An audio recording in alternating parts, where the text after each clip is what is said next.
listener production. Hey, it's Chris Spyrou here. Welcome to The Briefing. This week, a viral billion-dollar US company made global headlines after a group of Sydneysiders flew to the States to purchase over 800 of their cookies. They then boarded a commercial flight and returned home with the cookies, selling them at a pop-up store in Bondi over the weekend. They used the company's official packaging, and all the marketing made them appear as an Australian affiliate of the US juggernaut. The company is Crumbl Cookies, known on the internet for their large, novelty-sized cookies, and they're sold in the US and Canada. The Sydney pop-up was marketed on a TikTok account named Crumbl Sydney. It featured the official logo of Crumbl, and the registered business reselling the cookies next to a servo in Sydney's east was registered under the name Crumbl Cookies Sydney. The only issue? These people and the store had absolutely nothing to do with the real Crumbl Cookies. It's happened. They've deleted all their socials. They've just wiped their TikTok clean. This Crumbl cookie drama is getting epic. It's something the company's CEO was very quick to point out in the comment section on TikTok, and something that curious Sydneysiders quickly discovered when they did a bit of digging after tasting the $8 cookie that was being sold for $17.50. We're doing a Crumbl cookie taste test. You don't like it? No. I don't like it. You don't like it? No, I don't like it. I don't like it. 1 out of 10. Was it worth waiting in line for 45 minutes? Maybe yes, because there's no Crumbl here, but no, because people were fighting and the cookies are $17. That is disgusting. The price, the hype, there's so much better.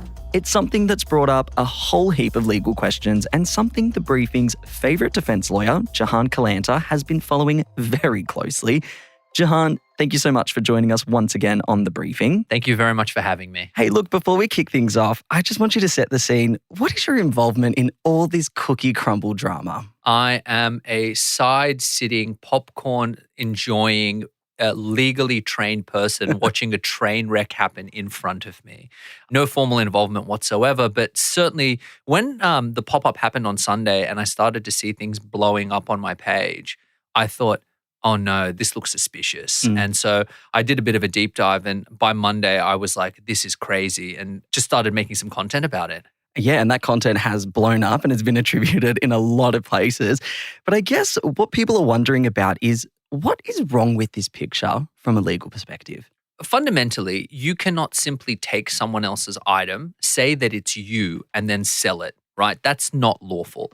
There's a thing called parallel importing, which is a very different sort of concept, whereby you purchase an item with permission and you sell it in a different jurisdiction with permission.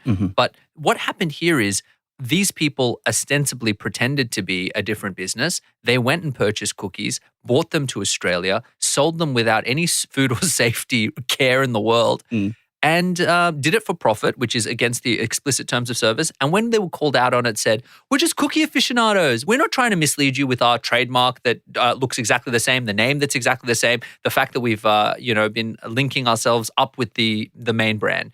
And that's what's wrong with it. It's completely dishonest. Yeah. And a lot of the branding around it, they had used the logo, in even the name, it was Crumbl Sydney, and all the marketing around it was Crumbl's coming to Australia. They've now done a backflip on socials. So they've removed any affiliation to the US. They're saying we are fans, we are lovers of Crumbl Cookie, and they've put up a really lengthy statement on their socials. Is there any legal benefit to doing that? Well, I would argue that it's probably hurt them in the case that there's something about the preservation of evidence when legal cases commence called spoiliage. And if you become aware that a legal case is about to commence and you get rid of evidence, that's a big problem. There is no way that there was not a cease and desist sent immediately by Crumbl's head office to these people telling them you should not be doing X, Y, and Z. So maybe they took it down on instruction, or maybe they took it down off their own bat, but I don't see much benefit to it. And what was missing from all of it is, hey, if you believe we've done the wrong thing, my name is blah, right? There's a complete lack or belief that there's anonymity. And the reality is that internet sleuths are pretty smart. And I've received a lot of messages around who it probably is and what they've done and who they are. So it seems to me like I think they're trying to escape responsibility. Yeah, I love that you've become the Nancy Drew of the Crumbl Cookie. That's drama. right. Hercule Poirot, eat your heart out.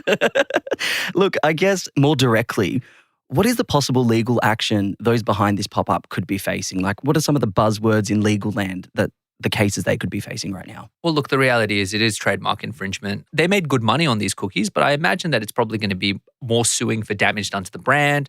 There might be some action taken against them for people who became sick eating the cookies. I mean, if you take it at face value, bringing back a bunch of cookies in luggage, some of which have nuts and other allergens, and not separating them and not following proper food safety protocol is not a joke. Like somebody could have died. And so it's really quite concerning that there was this absolute flippancy in relation to this. So I think they've probably got some regulatory risks, so the government coming after them, and some private tort risk from Crumbl and people affiliated with Crumbl, maybe license holders of the Crumbl brand. Yeah, absolutely. And something I want to touch on that you just said there was from a food trademarking perspective, this is just seems to be a case that I think you referred to in a previous interview as a slam dunk. I can't imagine many more cases where you would have this many clear indicia of dishonesty. You've got the same logo. You've got the name plus Sydney. You're referring to yourself as a pop-up, essentially linking yourself to the brand. And the only time you come to the forefront and are honest is after the pop-up is done, after you've made your money and after you've done things. Let's just talk about food trademarking a little more broadly. How does that work? If you have a product that is so well known and is such an ambassador of your brand, right? Think the Big Mac, think Air Force Ones. These are things that are affiliated with you so tightly that if anyone is trying to make money off that, you as a brand have almost a responsibility to come in and say, hey, they're not doing the right thing. Now, sometimes that blows up in people's faces, but you are allowed to protect your IP by virtue of trademarking and making sure that the things that go out have a certain standard. So you can say whatever you want about McDonald's. You can say it's the worst burger or the best burger, but there's a really good reason that no one ever gets sick from eating McDonald's, right? Their food safety protocols are out of control, and whatever complaint you make about the quality or caliber, they know everything to the detail. So if somebody comes out and says, we're making the Big Mac and it's a local shop and it's bad and someone gets sick, McDonald's would have recourse. Yeah, okay. And that's a really good segue to, a 3-year trademark battle that made headlines here in Australia last year was when McDonald's took Hungry Jack's to court over Hungry Jack's Big Jack. It's a great case, isn't it? And I remember following that quite intently because essentially McDonald's says hey, the Big Jack is so materially similar to the Big Mac, you're going to fool the general public. And the court said, actually, no. You would know that the Big Jack is different to the Big Mac. You would understand that it's a different type of burger with a different type of energy and it's from a different chain. And so you do see these kind of back and forth cases. There's a lot of fascinating cases in food law. There's whether or not something's a biscuit, for example, because there's a big case in the UK that cakes you pay VAT on, but biscuits you do not. And so in that particular decision, someone made a giant cake and took it to the tax board saying, well, look, obviously this is different to being a biscuit. So you see these interesting cases and you see quite clever guerrilla marketing that comes in and kind of dances that line because there was no way that the Big Jack didn't get the notoriety it would have gotten if it hadn't been sued. Yeah. Most of us probably wouldn't have heard about it, whereas now everyone's like, Big Jack, funny. Yeah, and I guess Hungry Jack's ultimately won that case. The court found that there wasn't a trademark infringement. And something, again, talking to your point about advertising, their marketing officer came out and said, well, there was an element of cheekiness in our decision here. What are the legal implications of brands piggybacking on the success of their competitors in the food space? Look, it depends. It really depends on the type of piggybacking. It depends on the case that you've got. It depends on a variety of things. There is a really big difference between a well thought out and executed strategy like the Big Jack potentially being sued by Big Mac with lawyers and sign off and strategy, then I'm going to buy some cookies and I'm going to lie to people. Like there's a fundamentally huge difference there. And so it really depends on each case. And you know what? On another day in another light, maybe the Big Jack would have been sued and maybe they would have been penalized for their behavior. So it really comes down to the court on the day looking at the facts in the objective cold light of day. Oh, I like that. Spoken like a well-trained lawyer there. And I guess my last question here is maybe you can take your legal hat off for a second. Do you think this was all part of Crumbl Cookies' master plan to launch in Australia? I think that it was not, because I genuinely think nobody would want to be affiliated with a dirty corner store launching their product at a ridiculous rate in a stale and unhealthy way. I think, however, as far as an opportunity to test the Australian market and see such absurd demand, I would be looking at this if I was Crumbl's head office and thinking, hey, there's an opportunity for us on Aussies down under. Jahan, thank you so much for joining us on The Briefing. Thank you for having me. That was lawyer Jahan Kalanter there talking about the Crumbl Cookies Sydney saga.